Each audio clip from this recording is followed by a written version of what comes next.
Toronto. VK on the beat. Check. I'm in Toronto where you wanna get the city love. I'm from Toronto where you wanna get the city love. I'm in Toronto like we wanna get the city love. My city love me back for my city love. I'm in Toronto where you wanna get the city love. I'm from Toronto where you wanna get the city love. I'm in Toronto like we get the city love. My city love me back for my city love. Welcome to episode 1550 of Toronto Mic'd, proudly brought to you by Great Lakes Brewery, a fiercely independent craft brewery who believes in supporting communities, good times, and brewing amazing beer. Order online for free local home delivery in the GTA. Palma Pasta. Enjoy the taste of fresh, homemade Italian pasta and entrees from Palma Pasta in Mississauga and Oakville. The Advantaged Investor Podcast from Raymond James Canada. Learn how to plan, invest, and live smarter. RecycleMyElectronics.ca. Committing to our planet's future means properly recycling our electronics of the past.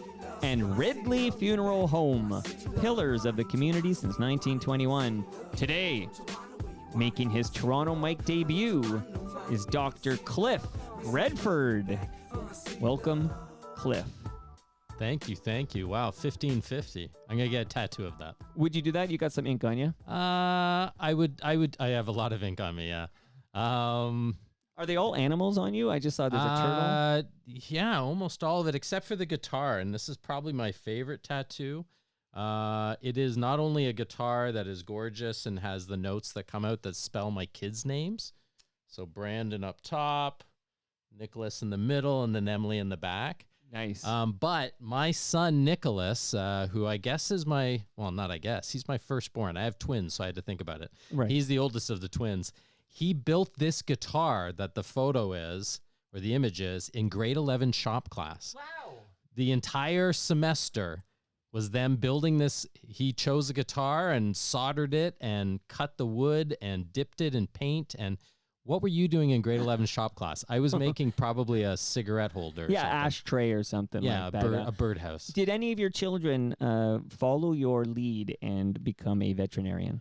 None of them have become a veterinarian, though Brandon is now starting to think about it. But Emily, who travels with me. Emily, I've seen extensive footage of Emily and you saving the lives of many an animal. But tell me about what Emily's doing with you. Yeah. So Emily, all three of my kids worked at my clinic, of course.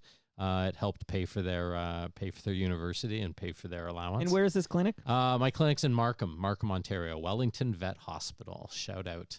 It'll be 25 years I've owned that place this January, so I'm pretty excited. Wow. Okay, so a lot of ground we're going to cover, but that's active, right? Like people could bring their pets to you now. Oh, yeah. It's myself and Dr. Iran, and I own it, and we're at the north end of Toronto, right by the north end of Markham, and we're taking new clients. We love it. We love it. And again, I mentioned I've seen extensive footage of your daughter, Emily, and you saving like the lives of animals around the world. So we're going to get into that because I've seen your documentary. What's the name of your documentary? Dr. Cliff, Worldwide Vet. Okay, so I've seen it, and it is amazing. And this is like a very special episode for anyone who's ever loved an animal, and I think that's most healthy people, right? Mm-hmm. I think that's everybody. Yeah, pretty much everybody. Okay, a lighter note off the top, though. I got a note when I said Dr. Cliff Redford. By the way, any relation to Robert Redford? I have an uncle named Robert. He's not the Robert. No, he's not the Sundance Robert. He's not the Robert. No. Unfortunately. Okay, because you look a lot like him. Oh, do I? No, I'm just thinking, you know what? Well, 2 eyes, a nose. We both have the same number of fingers and toes. Did you love baseball as a child? Like, is that a sport you enjoyed? I played, a quick little story. We had a Canada Day barbecue at my brother's place up in Milton. And he's got a giant backyard, like almost the size of a football pitch.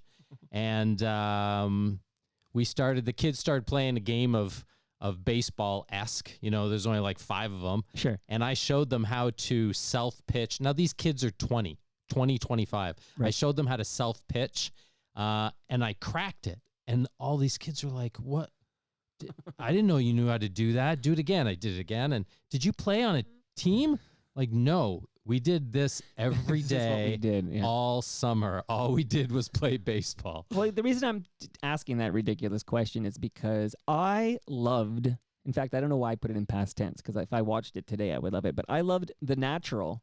And Roy so Hobbs good. was, of course, played by Robert Redford. That's right. So what a great movie, eh? I love it. It's a Randy Newman score, and there's some parts in there that, as a kid were kind of boring, because you got this there's a shooting and there's a whole kind of a mystery in shady rooms and stuff, shady characters. But when you get on that baseball field, there was nothing better. Wilfred Brimley and Red and that whole Roy Hobbs, greatest player I ever saw, and then how it all ends. I'm getting goosebumps right now. Yeah. What a great movie that was. Thank you for that trip down memory lane. I only booked you because I kind of thought maybe you were like a second cousin of Robert Redford. So get the heck out of my basement, Dr. Cliff. Wow, too late. I'm already here.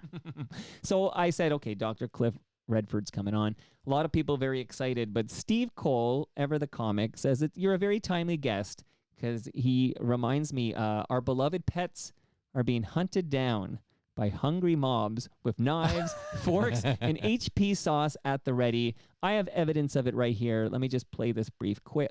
In Springfield, they're eating the dogs, the people that came in. They're eating the cats. They're eating the pets of the people that live there.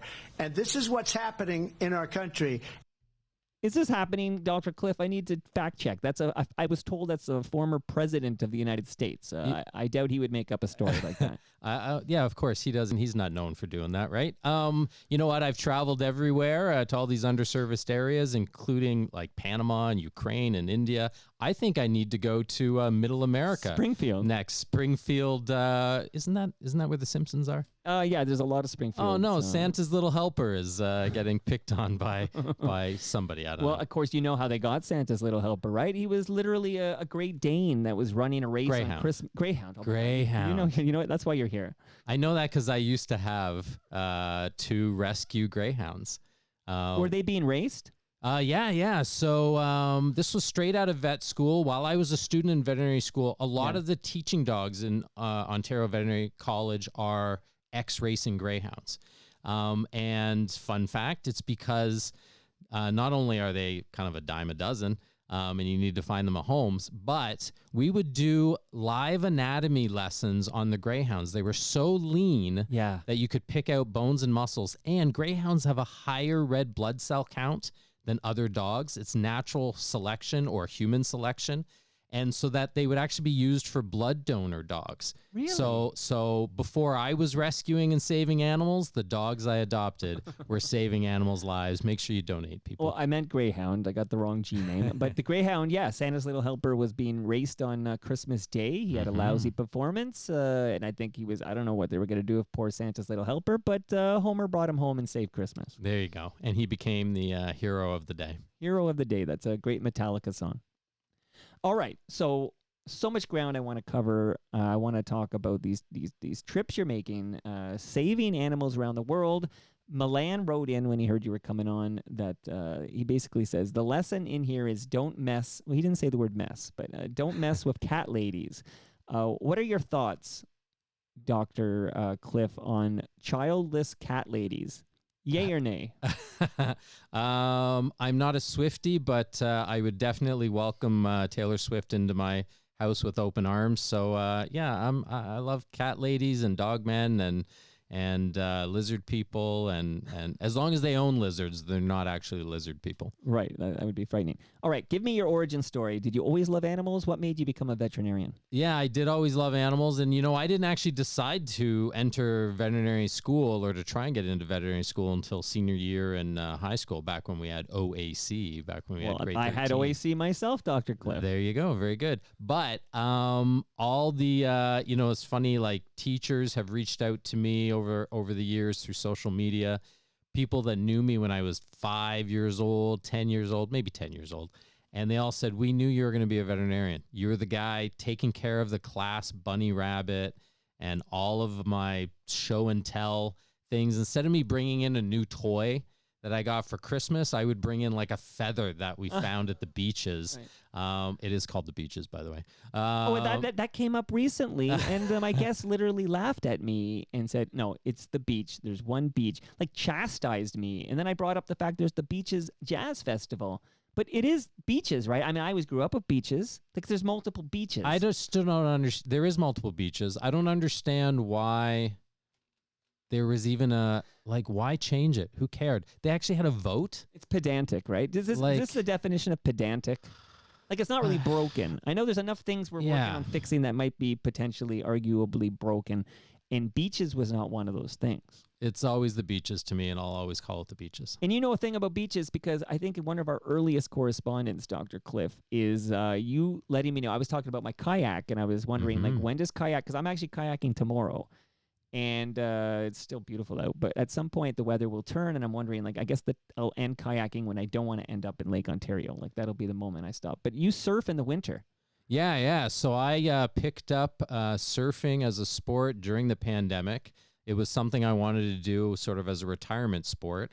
And I did a little bit of research and actually found out there's a huge surfing community on the Great Lakes. In fact, there's Surf the Greats is a store up by the other skateboard park here in Toronto. Yeah. And so, yeah, you can surf. Lake Ontario is so large.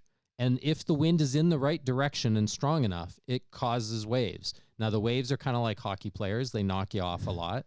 And the interesting thing, and this is where it gets most people to say, heck no. Yeah. There are no waves in the summer.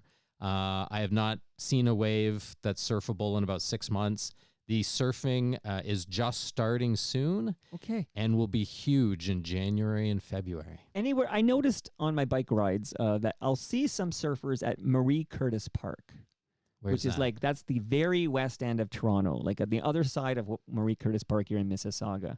And I do see the odd surfer there, but I'm wondering, like, specifically, where would you go in the water when those tasty waves show up in, I don't know, October or whatever? Yeah, I mean, it does depend on if the waves are coming straight from the south or if they're coming all the way, which is really nice, if they're coming all the way from Kingston, because then it gives time for the waves to build up.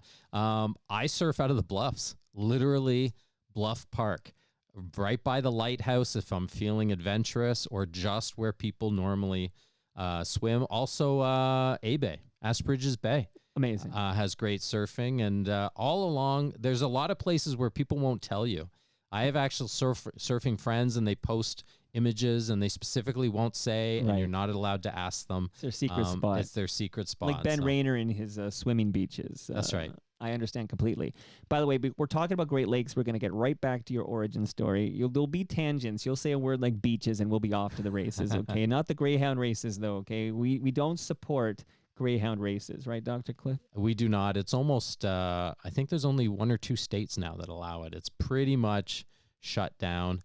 Pretty much shut down. But on that note, quickly, and I say this with the caveat that I produce a horse racing podcast for the legend that is Peter Gross. He's an FOTM Hall of Famer. Dr. Cliff, keep playing your cards right. You might be one day as well. But how do you feel about horse racing? Is that fair to these beautiful animals?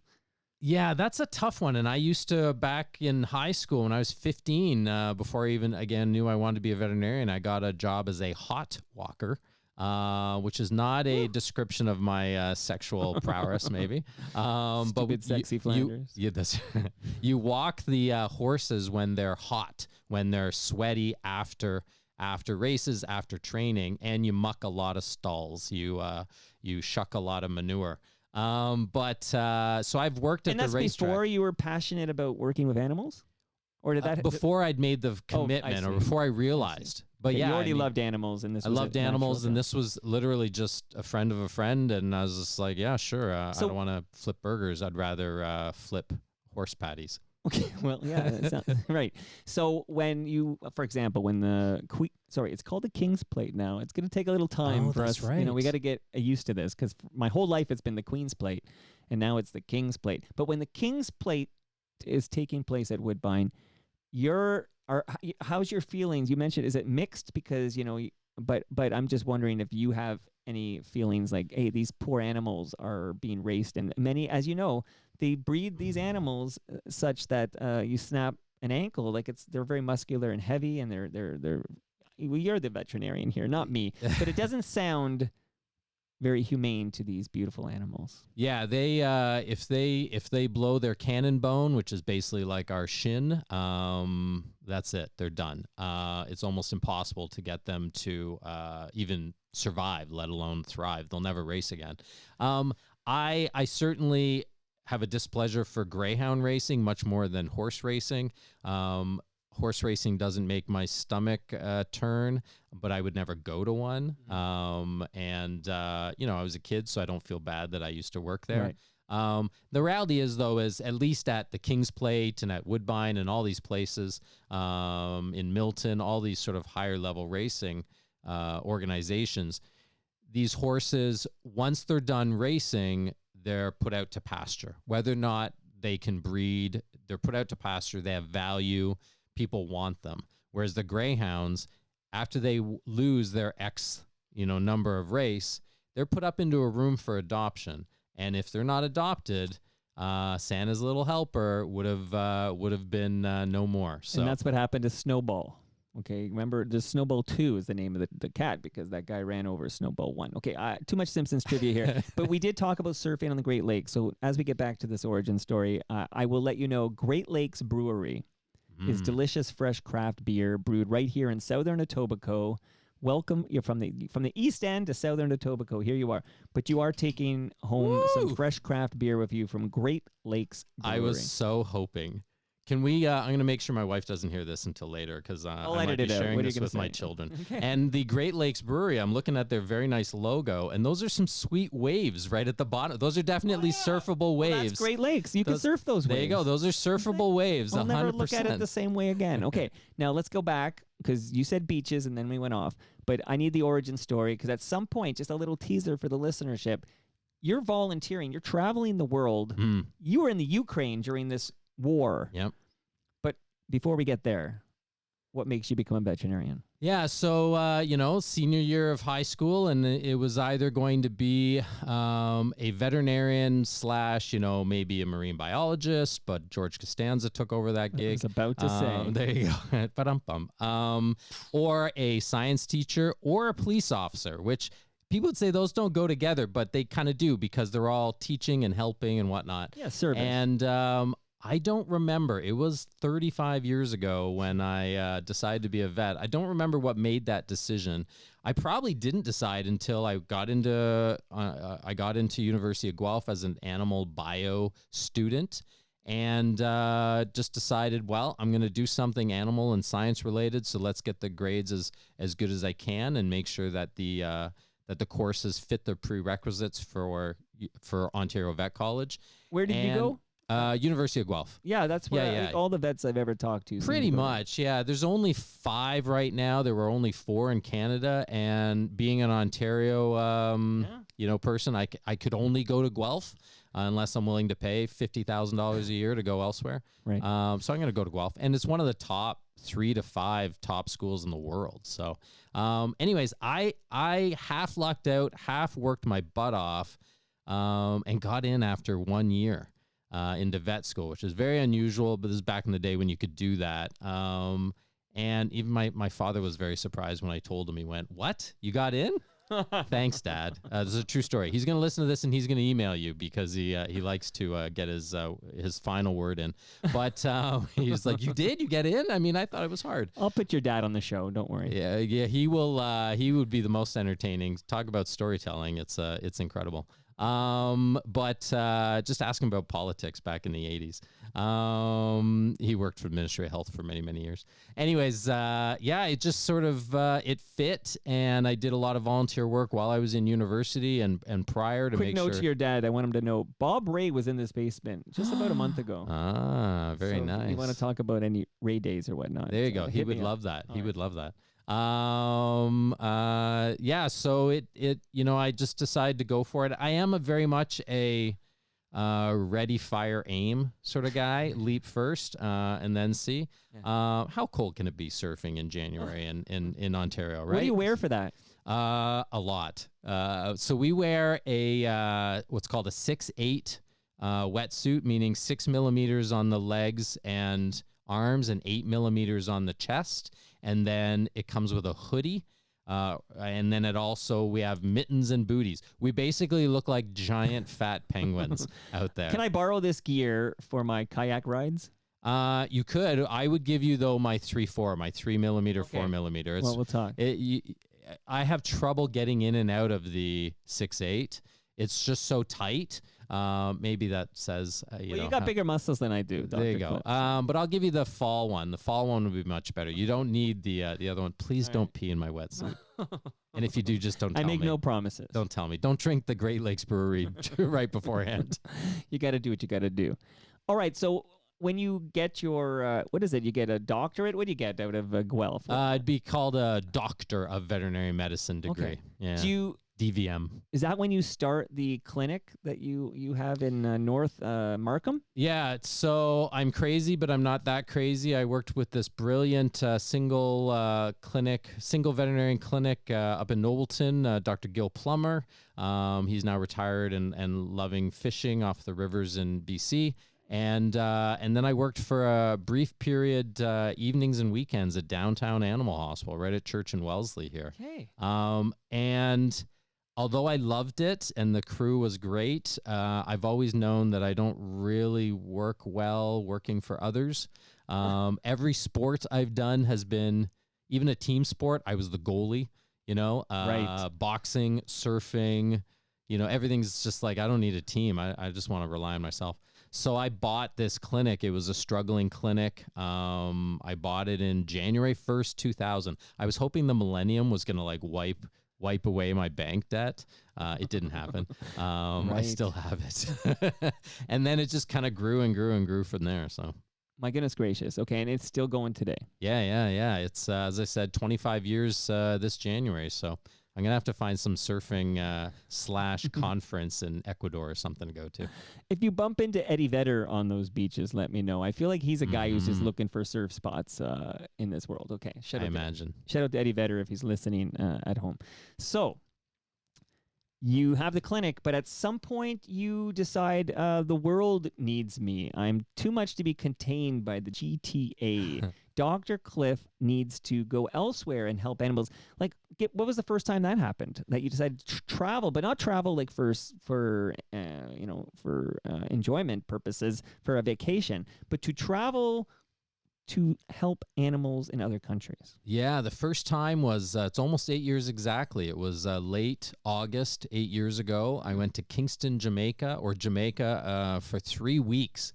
And although it was primarily volunteer, I was also looking to do a little bit of filming for a YouTube channel, which has kind of gone defunct. Now it's my Instagram that's busy. Well, shout out your Instagram handle. Yeah, it's at Dr. Cliff Worldwide Vet, same as the movie. Dr. Cliff Worldwide Vet. Yeah, check it out. It's lots of fun. So I was doing it to volunteer, and I'll be honest, I was thinking I was going to go in there as this sort of knight in shining armor and teach modern medicine and use my skills. I'd been a vet for a little over 20 years at the time, and or almost 20 years. And while I was very helpful and I definitely brought some skills, I learned so much over those 3 weeks. Diseases that I don't normally see, and having to do, on day 2 was the second hardest surgery, the first hardest surgery of my entire career at the time. It was this emergency pyometra spay, meaning the 100-pound Akita dog had a infected and ruptured uterus. This is why you got to get your animals. Please be a good pet owner. Have your animals spayed or neutered, as Bob Barker used to say. God rest his soul. The price is wrong, Dr. Cliff. There you go. So I had to do this surgery, and not only was it's normally very difficult. The anesthetic options are what I'm not used to. Cannabis? Yeah, maybe. That was after the fact. There you go, a little red stripe and something. And then also this dog had, like all the dogs on the island, was what we call a bleeder dog, meaning it had been infected by ticks, which carry Ehrlichia, as well as Lyme disease and things like that. Ehrlichia is a microorganism that damages platelets, so the body destroys the platelets. So this dog basically, it was kind of like being hemophilia. Wow. And, you know, so it made me such a better veterinarian. It was the first time I stepped on a surfboard when I was there. So there was a tiny bit of vacation, but very little. Like it is 14-hour days and maybe. What happened to this dog though? This this a successful? This dog's name is Augie. Check out my YouTube page. I think it's just Dr. Cliff, youtube.com/Dr. Cliff. But it'll also be on my Instagram page. Augie did make it. He did survive. Oh my goodness. And what I learned was there was this gentleman we all called Mr. Henry, a local of Jamaica, who was, air quotes, just a technician. So air quotes, because he's amazing. And here this very good surgeon in me was doing this very difficult surgery, and this non-veterinarian, Mr. Henry, was assisting me, and he was instructing me, and he was taking me to town and saying, cut here and tie here, and you're using too much suture. And he was right every single time. So that's where I learned to just shut up and be quiet and listen to the people that have more gray hair on their heads than I do, and I didn't have any back then. And yeah, the dog did great, and so I started traveling and going to cool and exotic places since then. Okay, we're going to discuss that. I will tell you on the live stream, live.torontomike.com, where people can see your handsome face right now. Hey Ref, I happen to know because I've met Hey Ref at TMLX events. This man is an accountant. Nice. That's neither here nor there, but it might just interesting that he's asking this question because you were talking about going to Guelph and getting your veterinarian degree or whatever we call that wonderful piece of paper they handed you. Why is it harder, and this is Hey Ref talking, not me, why is it harder to get into vet school as opposed to medical school or dental school? And he says, true story. He goes, my brother-in-law got rejected from veterinarian school, but he was able to get into dental school. Is that true? Is it more difficult to get into vet school than medical school or dental school? It is 100% true now, and it was 100% true back in 93 when I got accepted into OVC. I graduated in 98. In fact, when I had the interview, after, they looked at my marks were good enough. Here's an interview in front of 3 faculty members, and they said, what's your fallback plan? And my fallback plan, I said, if I don't get into vet school, I'm going to become an MD. I'll become a human doctor. Right. And they kind of chuckled and they said, really? And I said, no, people are gross. I don't want to. I literally said that. I was like, no, people are gross. I have no interest in being a human doctor. Oh, that's funny.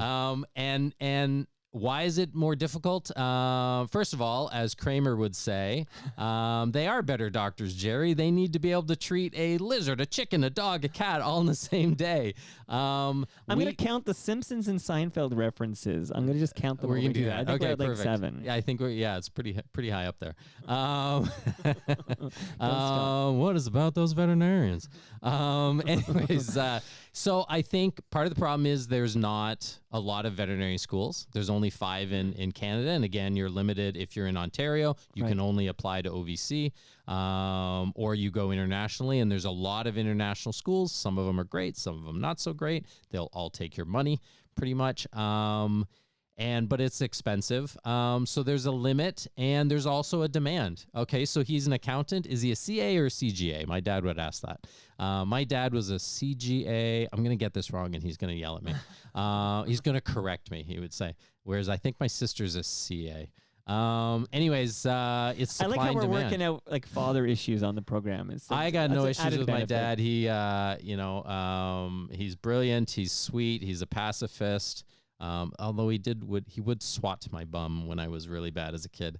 Yeah, that happened. That's so I was spanked on the bum a lot, and I decided, because I have 4 kids, and never spanked one of them one time, like not even once. It's just, I just said, I'm just not, I'm going to be the dad who doesn't spank his kids. Yeah, it's That'll a be my different, thing. it's funny. Now I do amateur boxing. I compete in amateur boxing. only with other old guys and guys. I my thought you were dad punching your kids. Okay. they would kill me. They would beat me up. And my dad says, I don't get it. We always taught you guys never to hit in the head and never to get hit in the head. I said, well, you're a normie. I can't explain it. That's pretty much what I said to him.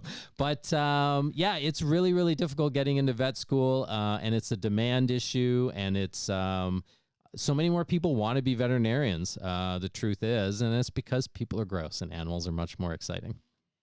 I want to capture as many stories as I can here, but I know there's a story about a young red fox. Yeah. So is this a good time to tell that story? Let's talk about it. So you do this, it sounds like this trip to Jamaica, it opened your eyes to the possibilities. That this is a big world we live in, more than just Markham. Okay. Where does the young red fox in the surgery room happen? Yeah, so and after Jamaica, I did travel all over the place, and then we actually started to think about pitching a TV show idea, and that's where this sort of red fox came in. I ended up becoming very good friends with this guy Diego, who is the producer and writer and director of the documentary. And that's where this red fox is, because I gave you a very secretive link to watch the film. Right. And I started volunteering. So as I did these trips, I started volunteering locally because I realized I had no experience with wild animals. So even to this day, it's now been probably 7 years, normally every Thursday. So you're taking me away from my volunteer work. I volunteer at Shades of Hope up in Georgina. And I do work on foxes and hummingbirds and microbats and deer and coyotes and porcupines, doing surgery on porcupines. Ow. It's a sticky situation. So this Sandy Pines is a rescue up in Peterborough. And Peterborough, they basically said, hey, we heard that this guy is willing to do free work, volunteer work. So this fox had been hit by a car and broken, I believe it was tib-fib? No, it was the front leg. So it was a broken humerus, pardon me. The not funny bone, the humerus bone. Right. They brought it down, and at the same time, I called my buddy Diego because we were looking to do a pilot episode or some sort of little sizzle reel, and he put together his little Discovery Channel friends to film it. And the next day, we tried to save, and I won't give up the ending because it's amazing. You gotta come watch the film. We had this amazing red fox that had some complications during surgery. Okay, no spoilers on this program here. So this documentary is called Dr. Cliff Worldwide Vet. And again, your daughter Emily is traveling with you, and we're going to talk about your trip to India. I do want to ask you about the trip to the Ukraine. I have more questions, but I actually want to play the trailer. But before I play the trailer, I want to give you a couple of gifts. So this is the order of things. So I've given you fresh craft beer from Great Lakes Brewery. It pairs very nicely with the delicious lasagna from Palma Pasta. You're an East End guy, Markham, all these places. Palma Pasta is Mississauga and Oakville. Go to palmapasta.com. Beauty. It's worth the drive if you're not a West End guy or whatever. But delicious. We're working on another event there, which I would love to see you at. Bring the kids. Palma Pasta will feed you. This will be TMLX. That's Toronto Mike Listener Experience. TMLX 16. More details on that soon. But this box will be full. It's in my freezer right now. You're getting a lasagna. Thank you, Palma Pasta. Thank you, Palma Pasta. And a veterinarian, you're always, I'm sure you're out there and I don't know, you see a raccoon was hit by a car, or you jump out of your car. Hopefully you didn't hit the raccoon. And you have to measure the wound. You can now measure the wound with this Ridley Funeral Home measuring tape. That's from Ridley Funeral Home. Nice. They don't bury animals, I don't think, at Ridley Funeral Home. No, are there funeral homes for animals? There are. Most often, though, what people utilize is there's a service that will cremate the animal, and then you can get the ashes back. So you can actually bury them or disperse them or have it done in this cool little like river rock. The ashes will be turned into this rock that you can put into your garden or whatnot. But there are funerals. And I bet you Ridley's associated with a... You know what, I'm going to ask Brad. So I produce Brad Jones's podcast. I'm going to ask him on the next episode of Life's Undertaking with Brad Jones from Ridley Funeral Home. I'm going to ask him if there's any partnerships with places to bury your beloved dog and your cat, or even your budgie, maybe. Maybe. What's the third most popular pet that you get at your clinic? Well, I pretty much only see cats and dogs at my clinic. Right. So the third most popular Hamster? I'm trying to guess here. Gerbil? Yeah, that's a tough one. I do occasionally see it'd be a toss up between bunnies and birds, but it's really only for like nail trims. There are much better veterinarians. Everyone says, but I see you on Instagram. You take care of bald eagles and whatnot. Yeah, but that thing's got a broken arm. And our goal is to release it. It's different than if it's a budgie living in your house with like red mites or some. You didn't know I'd be asking the tough questions on this program. It's a tough here. one. I mean, the big two. This. And what's one? Is dog first and cat two? If you had to rank those two in terms of your clientele and your clinic. And 100%. Unless you're a cat only clinic, which a buddy of mine, shout out to Jay Chivers, a classmate of mine, went from being a cow veterinarian to opening a cat only clinic in St. Catharines. So everyone go check it out. I can't remember the name of it. Golden City, something like that. Okay. But at any animal hospital, if they see both cats and dogs, cats are like the underserviced pet. People don't bring their cats in enough. Right. They just go, oh, it's fine. It's got a litter box, and because it's like furniture. Yeah, we take it to the vet when it's sick. So when it was, do you love cats? Look me in the eyes. You love cats? I love cats. Okay, just checking. Okay. You're just checking. I especially loved my cat, Rye. She lived about 21 years. That's a good one. My car lived 21 years. Wow. There you go. And they both had then a purring. They both had a purring motor. There you go. But I typically have dogs. My wife doesn't. There was an incident when she was young. She won't tell me the story. There was an incident with a cat. There are no cats allowed in our house. That's called childhood trauma. Yeah, I'm sure. We need to help her. Okay. I want to say Moose Grumpy's on the live stream, and we were talking earlier about childless cat ladies, and she says even cat ladies with kids are dangerous. She wants to point that out here. And then she asks a good question, and we'll get back. I've given you the Ridley Funeral Home measuring tape. Nice. I know you're volunteering. I don't know if that's good if you're accountant. Shout out to Heyref on the live stream. If your accountant likes all this volunteer work. But the money you're making at the clinic, I'm just letting you know, Dr. Cliff, that if you listened to the Advantaged Investor podcast from Raymond James Canada, you would be berated with a wealth of best practices and good advice, and you'd just be a smarter and richer man. I'm just letting you know because I care about you. I'm a pretty smart man, but I could definitely use some help on the rich side of it. The Advantaged Investor podcast. And speaking of tips, recyclemyelectronics.ca, Dr. Cliff, that's where you go if you have some old dog fixing tech that broke. You don't throw it in the dog fixing tech. You don't throw that in the garbage. You go to recyclemyelectronics.ca, put in your postal code. They'll be like, yeah, drop it off here, and we'll recycle it properly so those chemicals do not end up in our landfill. Moose Grumpy's got a question for you, Dr. Cliff. Perfect. And we're going to get to the documentary teaser, and then we're going to talk about everything. Does he have an opinion on of a pet? Am I getting this right? Aquamation? Is that a word? Aquamation as opposed to cremation. Pet aquamation. I'm learning a word for the first time. Is that a word? Have you heard that word before? I have not heard that word. I'm sure it is a word. All right, Moose, your job is to give us a little context because I never saw this word. Aquamation. Aquamation. I would say, is that a word? Irregardless. That's not a word. That is not a word. That is right. You know, I'm an English major. Get out of my studio. I want proper English. I said it with a sarcastic tone. Okay? All right, so we'll get back to Moose Grumpy. Jeremy Hopkin was, when we were talking about dogs and cats, was thinking about Eugene Levy wailing over the woodchuck hit by the car in SCTV's Garth Gord, Fiona, and Alice skit, which is fantastic. So we'll find out more about pet aquamation as opposed to cremation. I mean, if it's aquamation, what are they doing? Are they drowning these pets? What's going on, right? Aqua? I don't know. They're not surfing. We'll find out more. Water-based cremation using water as opposed to fire. You have an opinion on that, or do you need to do more research? I don't know anything about it. But how do they... I mean, they wouldn't turn it into an ash. Would they turn it into a liquid? It sounds like you need some time. Ian Service wonders if it's like a pressure washer, but we're going to get some more details before we chime in on this one. Wow. We'll find out more. But I want to play the clip. Maybe while I play this clip, you could noodle this pet aquamation versus cremation. Where is Brad Jones when I need him? But let's listen. This is actually a few minutes, but I think it's worthwhile. We'll set the table nicely. Let's listen. Just gonna check his pulse in here. His rings are not solid. Okay. Okay. Oh, not that side.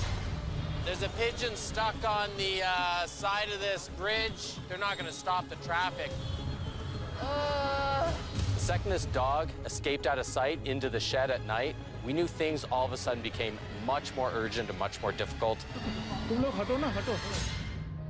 If we don't get this in, he's not gonna live anyway, so we gotta do this. A big part for traveling for me is taking care of new animals, new interesting species. Oh, this is messed up. Can you get the box of medicine from Shri? Arthur! See if you can pick up a heartbeat. The reality is we do see animals pass away in front of our eyes sometimes, and that can be really hard, and knowing that there's not really more that you can do. But I wanna keep taking it, taking it. Get me the meloxicam.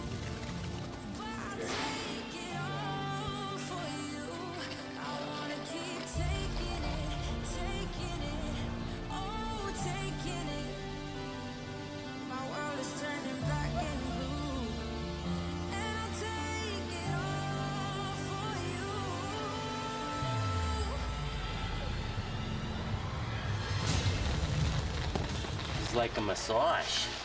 Call her Heidi since she's our first female rescue from Hyderabad. The tail's wagging. I love working with cats and dogs. They tell you flat out if they don't like you. I feel like we're going on a spy mission. I ain't never had no Canadian meat before. I'm a vegetarian, man. This is lean meat. I don't think we'll ever stop doing these trips. Emily, this is where I start crying. She's always been adventurous like me. She's one of my best friends. You know, any daughter would be so lucky to be able to say, you know, they get to go travel the world with their dad, like saving animals' lives. Sorry. Habit. Arma, pick up. You think he'll drink it? A little bit. Oh, wow. Good job, guys. It's like, give me the dessert. Give me the dessert. All that we can do is our best, and feels like we are doing the right thing. And at least for me, I feel like I am where I'm supposed to be. I love what I do, and every animal deserves a chance, but I'm never gonna quit.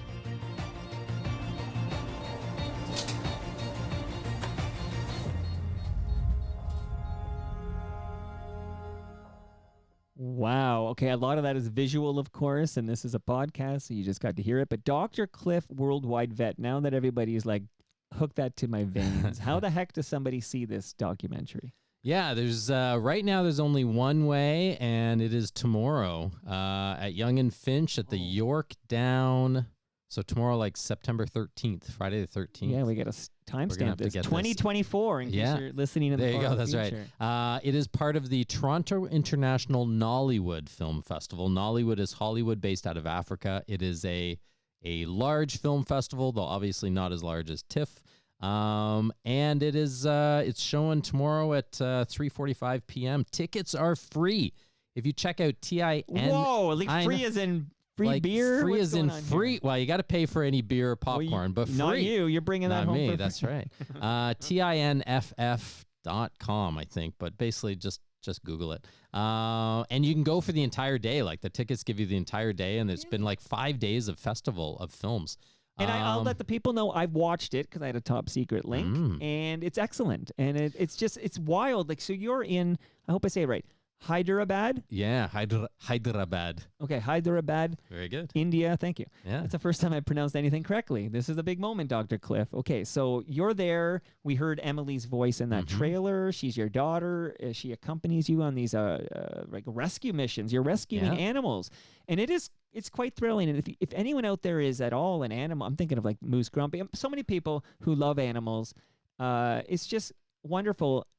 And I have in my notes, it's an award-winning documentary. Like, is that a real award? Is it like when you donate to the Human Fund? No. We've been doing the festival circuits this is our last festival ever. And I'll explain why in a minute, so please ask. But we've been in festivals in the UK, and we've won like Best Pilot Episode or Best Pilot Film. Best documentary. We've been in festivals in New York. Where else? The U.S., San Diego, and California. What like about Springfield, LA. Ohio? Never been to Springfield, though I think I might go volunteer there. They need you there. People are eating the dogs and So cats. we've probably won about 20 awards. We've been nominated for 5 at this one. Best producer, best director, both of those go to Diego. Best editor for Jimmy. And then best documentary and best TV pilot. Now, the thing is they've told us we have won something. They basically said, please come to the awards ceremony. You're coming, right? And I was like, yeah. Tomorrow? The awards thing is Sunday. Okay. Yeah, the awards thing is Sunday. So they gave you a wink, wink. You probably should attend this thing. Yeah. And the important thing about that is this is a CSA, Canadian Screen Award qualifying festival. And so if you're entered into one of those and you win an award, you can therefore potentially be nominated for a CSA. But, and this is my not so smooth segue, although this is our very last festival, so some of you got to come and check it out in the theater presence, Young and Finch, it's right there. But we are flirting very, very heavily. The flirting is getting very, very serious with a not insignificant streaming service here in Canada. And so hopefully this fall, it will be visible on little screens all across the country. And you can't tell me which one yet. I could, but I'm not going to. Hey, I'd be happy to introduce you to the guy who runs Hollywood Suite. Just 100%. Remind me later, only Yeah. because good FOTM, that means friend of Toronto Mike. His name's David Kynes. You're a good FOTM. Excellent. I love it. That's official. I just checked the timestamp. You are now an FOTM. I have questions. Okay, so when you're in India, I guess what's the word? I mean, for us, they'd be exotic. They'd be local to Hyderabad. Hyderabad. I'm going to work on that. I had it. I should have just copied and pasted. Okay, but what is the most exotic animal? Like, I mean, I know monkeys. Like what? Yeah. Like other than dogs. Yeah. And this was actually why I started. I went to Hyderabad 3 years prior to that, so about 4.5, 5 years ago, almost 5 years ago. And so it was before that I started volunteering with the wildlife here because I knew I'd be seeing some exotic, I would call them exotic or wild animals. And yeah, you get, pigeons and there's a cattle egret, which is a beautiful white bird that we had to deal with, and then cats and dogs and bunnies. But I have treated several rhesus monkeys as well as a giant fruit bat or a flying fox, it's known as. Wow. And they are giant. They're big, they're big and beautiful and special. And I had to look at it and go, okay, wait, no, this isn't a bird. I just have to look at this like a giant mouse that happens to have wings. And when they hang upside down, they literally do look like a vampire. The way they curl their chest together is pretty amazing. So yeah, we've seen some pretty spectacular things there. Now, I need to know about this trip to Ukraine. So Russia invades Ukraine. They're at war right now, and during this I guess almost 3 years, I suppose. But when do you go to Ukraine? And tell me a bit about. Like, it must have been scary to be in Ukraine. Yeah, and I've been there twice. The first time happened 6 weeks into the war. And like a lot of people, we just couldn't believe it. And I was seeing these images on TV and hearing these stories. And I quickly found out that at the border with Poland, Ukrainian citizens that were trying to leave were having trouble because they wanted to bring their pets. And if their pets weren't vaccinated, or they were vaccinated, but who's going to grab your vaccine paperwork if you even keep it? They were having trouble getting across into Poland. And then if they wanted to go to, Italy or Germany or wherever else, or what if the animal's sick? And so it was on a Sunday, I decided to go. I bought my tickets on the Monday, and by the Saturday I was flying out. And at the time, I basically told my wife, and she was like, "I love you. Be safe. Yeah.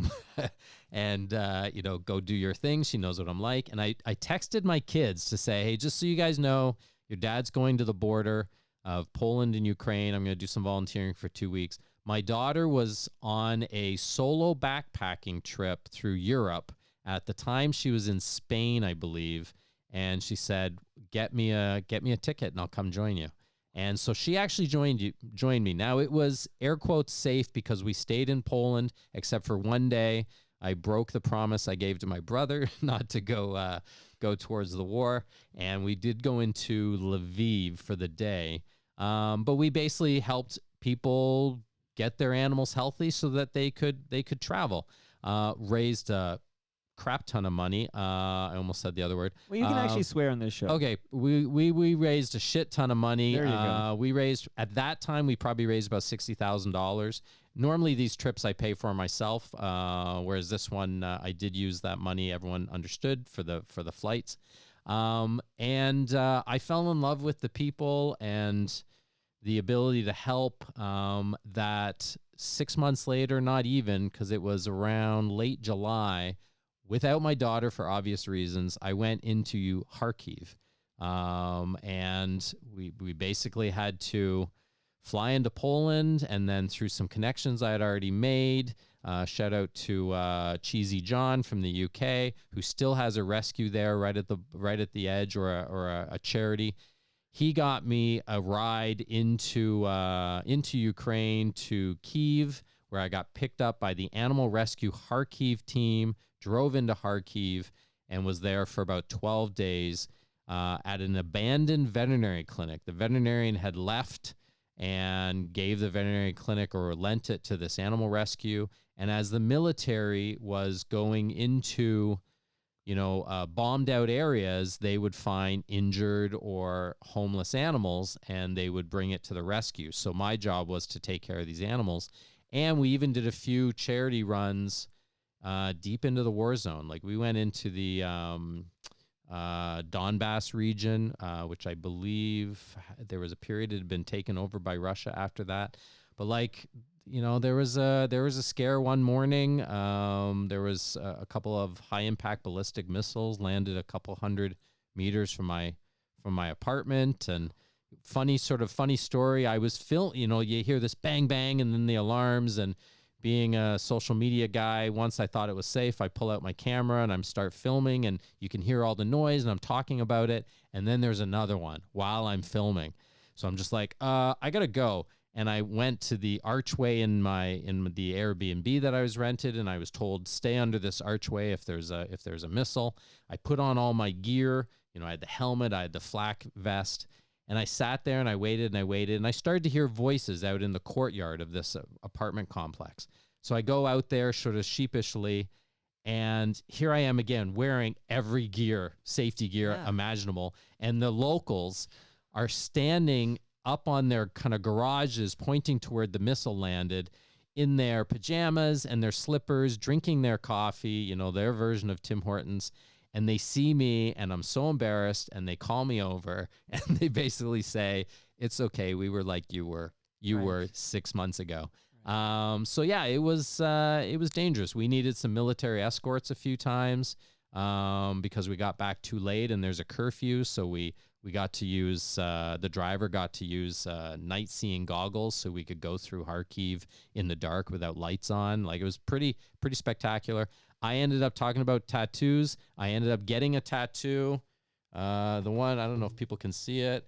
This red one of the snakes attacking the red falcons. That snake image is the crest of Kharkiv. And everyone knows what the red falcon represents. So this is the crest of the military unit that I worked with. So most of my tattoos, they all have stories, as good tattoos should have. Right. And my entire left side is all animal based and from different trips. So that was the one that I got afterwards in Ukraine. Dr. Cliff, you really love animals. I really, really love Like, animals. everyone's getting out of a place, and you're running in to rescue and to aid animals. Like, that's kind of amazing. Yeah, I mean, what's amazing though is the people like at Animal Rescue Kharkiv that have stayed there and could have left. A lot of them sent their families away and stayed to rescue the animals, and they're there for 2+ years, right? Putin did not think this war was going to last 2 weeks, let alone 2 years. So I'm not trying to be humble. I recognize what I did was brave. My brother would say it was careless. He would say, when I got back, he didn't talk to me for for like a couple of months, Wow. which is kind of a bonus. He didn't talk to me for a couple of months. Is he listening right now? Probably not right now because he's working, but he'll listen later. No, I mean. Oh yeah. But I have a text from him where I texted him afterwards saying, "Hey, I'm back. I'm safe." And he said, "Welcome back, dumbass." And I didn't hear. Well, that's because he loves you. He loves me very, very much, and he's my older brother, so he has to take care of me. And he's not my father; he can't tell me what to do. But I love him. I love him very Working much. through But these issues. I love it. Okay. so yeah, I was, it was brave what I did. I get that, but it's nothing compared to the people that. I mean, Cheesy John from the UK, he's still there, and he's been there for 2 years. He could be living in the south of France with his wife, but he wants to help out humans and animals. So. And that's a great handle, Cheesy John. Yeah, Can you well, imagine? there were several guys named John. There was Cheesy John because he presented us with cheese from the UK, and he just said, "Just call me Cheesy John." Okay. And then there was, I think it was Beer John or Canuck John, but he was the guy that drove me on this big red bus that some of the money, the additional money, we ended up raising about 110 grand plus. What is the name of the pharmacy? Shoot.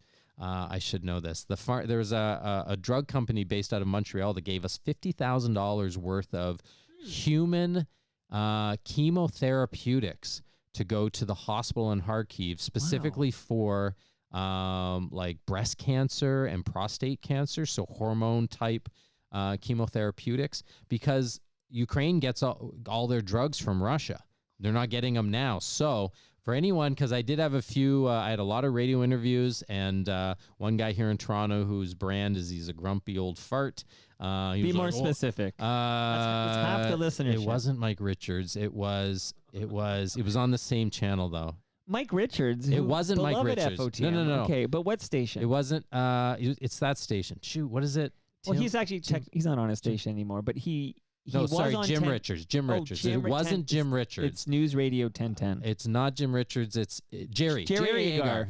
Hey, Jerry Agar. I've met him at a, believe it or not, a documentary about Great Lakes Brewery at the Kingsway Cinema. I met Jerry Agar was like, "Why don't you help people instead of animals?" But that is, you know what? That I understand. That's sort of like saying, well, how can you care about this? There's starving people in Africa. Like this, right? It's like, but so do people ever say, hey, there's in the hierarchy of needs, we got to help the people before we help the doggies and the cats? I don't personally buy into this philosophy. That's kind of ridiculous, and you wouldn't do anything because there's always a bigger fish. Well, this is it. So that I have several arguments. First of all, my one argument: if the person is legitimately questioning why I'm doing this, I'd say, well, what do you do? Right. How do you help? Right. How do you help? And the reality is I'm not a human doctor. And obviously I was helping people because they weren't going to leave Ukraine unless I helped their animals. And we brought all these medicines for people. Right. But, then we get people, well, why don't you help animals here instead of there? Well, I do. I do every single week, except for this one. Sorry, guys. Every single week. Or, my big thing is if everybody picked something, doesn't matter if the guy down the street agrees with it or not. Just volunteer, just help out. It doesn't have to be extreme. It certainly doesn't have to be one day a week. If you just do a couple of days a year, the world would be such a better place. So anyone who really seriously asks that, most of them are just being shit disturbers. Well, Jerry Agar likes to, rile people up on his talk show. That's like his job. So he's kind of a contrarian that way. So. I totally get it. He was asking a question that other people were needing to know. Yeah, he wants to stir shit up, okay? That's right. That's like his job. But it was good that I was able to say, hey, we are helping people get to safety because they want to bring their pets, and we're bringing all this human medicine. You're basically, these pets are the loved ones of the people who are, I love what you're doing here. Now, Cheesy John, just a quick shout out to Afram from the Cheese Boutique, because I just learned the Cheese Boutique, they're great. They're in West Toronto here. But I just learned he's like a neighbor. So they're not a sponsor or anything. I just wanted to shout him out because I just learned he's living in New Toronto, which is this neighborhood. Beautiful. And it's exciting to me when somebody is in the hood, as we say. So shout out to Afram from Cheese Boutique, and shout out to Cheesy John if he's listening. You're doing good work, Cheesy John. I'll let him know. So this other Canuck John or Beer John who drove me to Kyiv, He owns a brewery out by Peterborough, I think.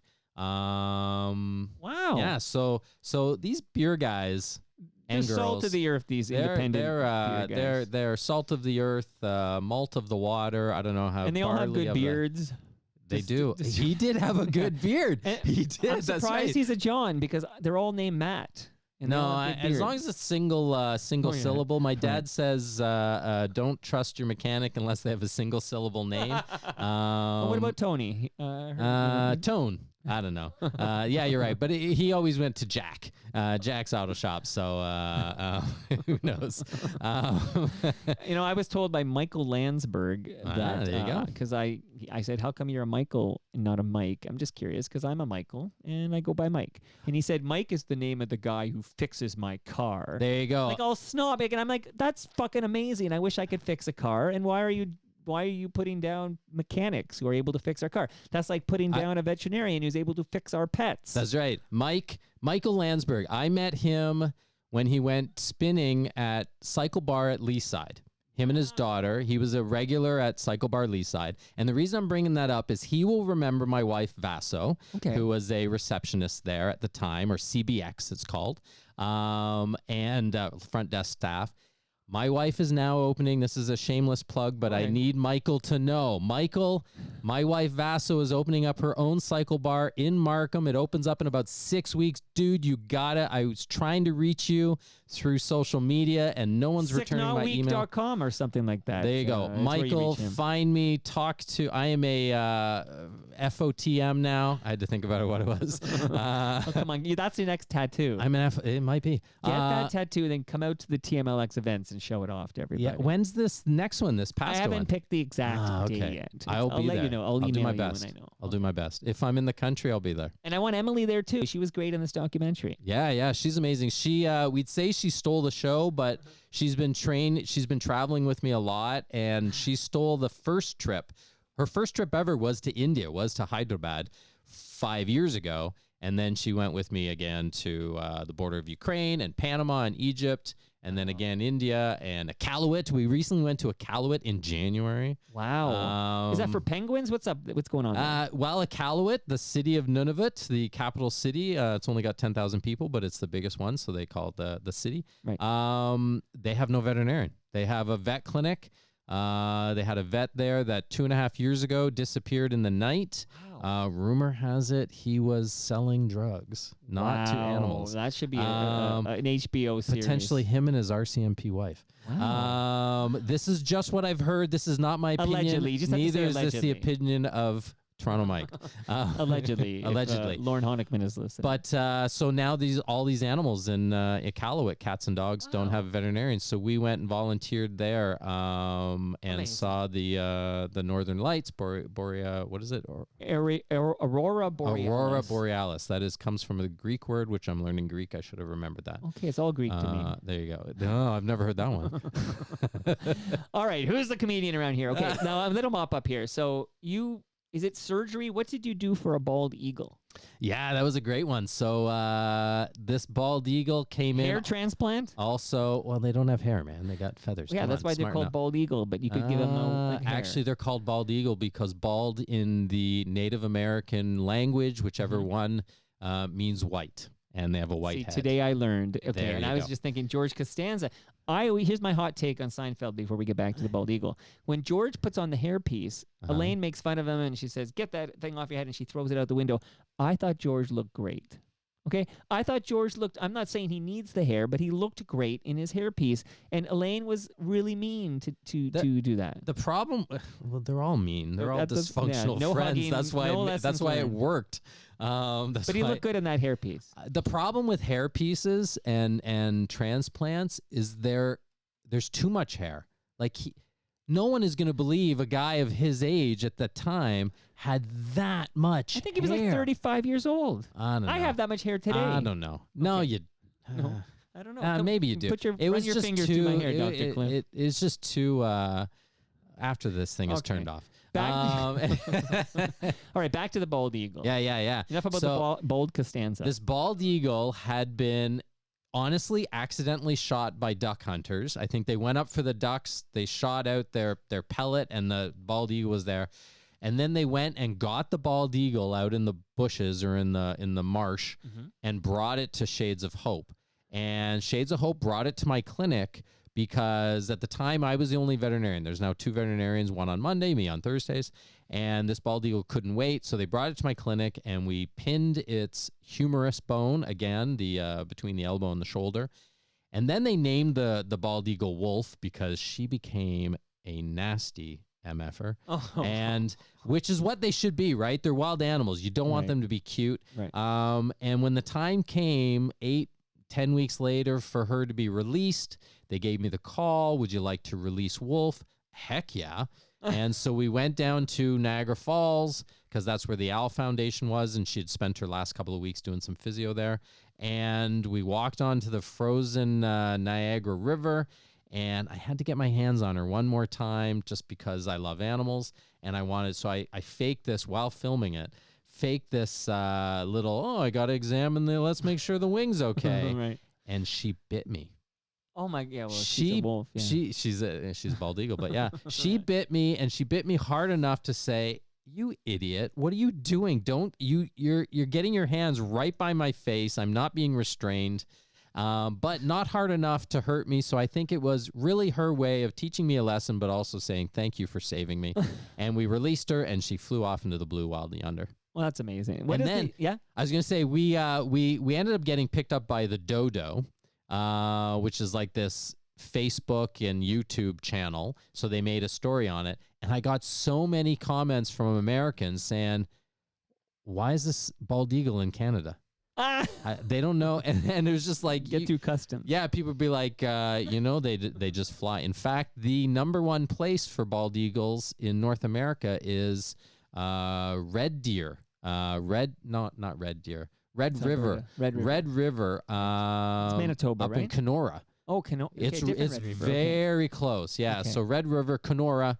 Okay. I was a junior ranger there. The summer I turned 17, I learned how to fight fires and build bridges and canoe and clear forests. That's amazing. Yeah. So, well, that's where you got, you had a sense of adventure from a young age. So 100%. when you love animals and you have the sense of adventure, you kind of have to do what you do, which is you kind of, it was your calling. Yeah. It keeps the voices at bay if I stay busy like this and adventurous. Oh my goodness gracious. I think, I know I heard in the trailer for your fine documentary, people can see tomorrow because the documentary is called, and it's an award-winning documentary, as we learned, Dr. Cliff Worldwide Vet.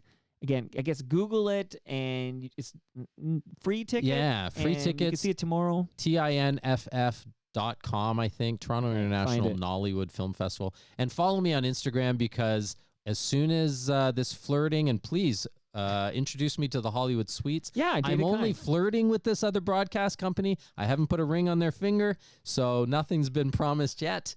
So I'm happy to have other people that might be interested. Yeah, because we are doing everything we can. It's already been picked up by Al Jazeera in the Middle East.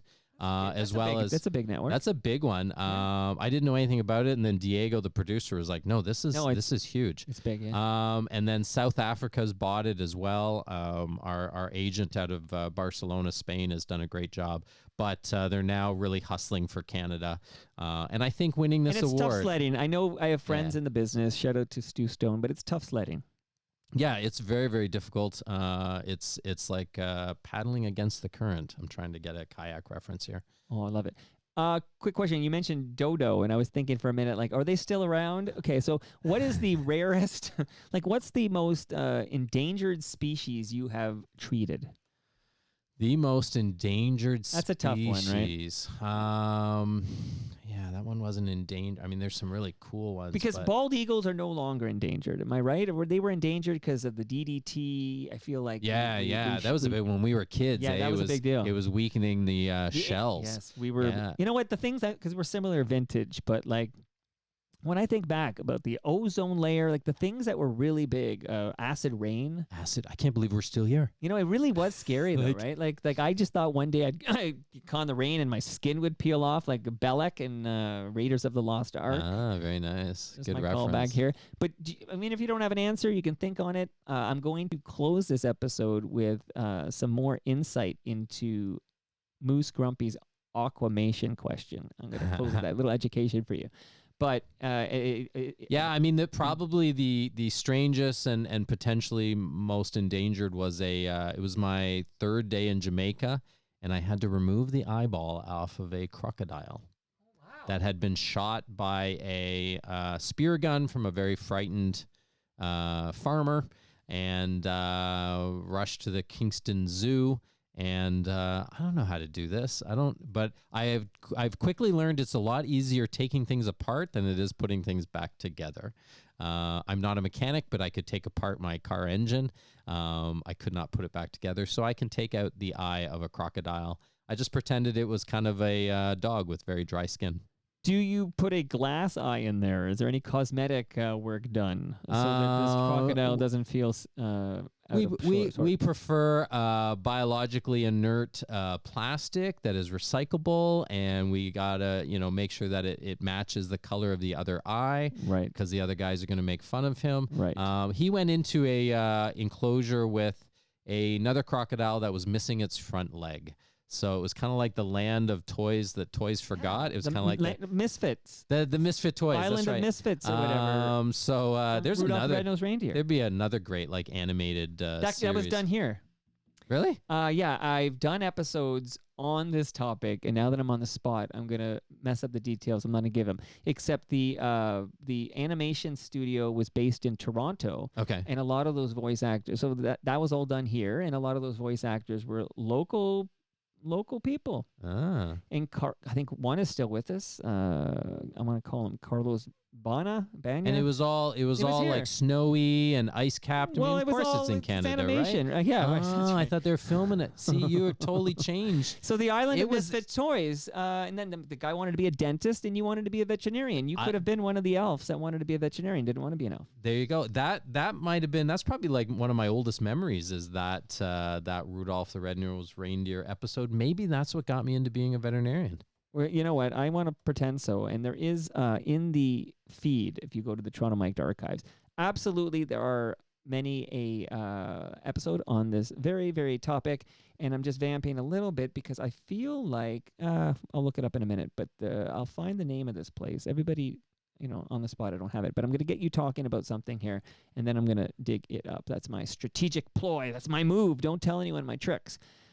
Wellington Veterinary Hospital. It's in Markham. What's the website for that? It's going to sound silly, but it's drcliff.ca. drcliff.ca. That's not so. Because it has a bunch of other stuff It's branding, right? You're the too. the face of this operation. You're the owner. Okay. So if you can actually be a client of the Wellington Veterinary Hospital in Markham, and then how often can you go there and you'll be the guy? Like, I don't know if you have other veterinarians that work there. Yeah, it's myself and Dr. Iran, and he's part-time because he's at another clinic as well. So I'm actually there 6 days a week. I'm normally there tonight, but I'm going to go see my buddies Matt Modine and... Wait, Matthew Modine? Yeah, well, he's not my buddy, but though I am supposedly going to meet him. Steven is the director of Martini Shot, starring Matthew Modine and John Cleese. John Cleese. John Cleese. And it is in the Toronto Independent Film Festival. There's global nods for this thing and possibly Oscars. So really? Yeah, like it is. I met Steven, the director and writer, at the Atlanta Film Festival. We also won there for Best Documentary. And he lives in Sprucedale, which is where my family cottage used to be. Up in Sprucedale. It's this tiny little community. I don't even know where that is. Yeah, it's right off of, what is it called? The Golden Highway, Highway 11. Yeah, so I'm not working tonight. So normally I'm there 6 days a week. All right, well, guys, Dr. Cliff, man, he'll show you his tats. He'll take care of your pets, and that's awesome. Go check out his documentary tomorrow. We'll see what streaming service it eventually drops on at some point. You'll have to get me back on when it gets official, You can please. kick out the animal jams, okay? Your 10 favorite animal songs. Okay. Okay, you can work on that, and maybe your kids can even help you with that. So, Moose Grumpy brought up something that was news to us, and then she gave us a bit more info. So I'm just going to share this on the way out because I can educate you. So aquamation is a form of pet cremation, also known as alkaline hydrolysis, water-based cremation, and biocremation.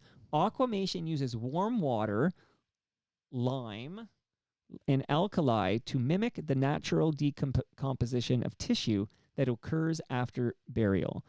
The rescue that Moose Grumpy is attached to is using this option for kittens that are lost early in life. But it's apparently now, I got to talk to Brad Jones from Ridley Funeral Home about this, but it's also available for humans. It's a newer procedure, and Moose Grumpy finds it very, very interesting. And now you kind of are aware of it, so who knows? Maybe next time you come on, you'll have an opinion on what you prefer, aquamation or cremation. I am sure I'll have an opinion. It may not be the right one, but it may not be an educated one. Opinions But can't be wrong, Dr. Cliff. That's true. But I would say, as far as you know, on the way out, they're not eating cats and dogs anywhere that you know of. Like pets. There's no pets being devoured by people, like just for sport. Correct. Not until the zombie apocalypse happens is that going to be an issue. All right, the Trumpers are going to get mad at you if you called their leader a liar. Oh, my goodness gracious. I like your motto. I might steal it from you. What if I closed every episode of Toronto Mike, then I just said, be kind to animals? That's fair. But let's hear it in your voice. I think you do it better than I do. I actually say, be kind to animals, be kind to each other, and be kind to yourself. And that brings us to the end of our 1,550th show. You can follow me all over the place. I'm at Toronto Mike, but you need to go to Instagram. I'm toronto.mike on Instagram, but the guy to follow is this Dr. Cliff here. He's on Instagram, Dr. Cliff Worldwide Vet. Doctor's just DR, so DR Cliff Worldwide Vet. Follow him on Instagram, and you'll always know what's going on in the Dr. Cliff universe. Much love to all who made this possible. That's Great Lakes Brewery. You said in your trailer, I was going here and I forgot to get there, but Dr. Cliff, you said in your trailer that you're a vegetarian. That's correct, right? Yes. Okay, so I screwed up again. This is the second time in a row.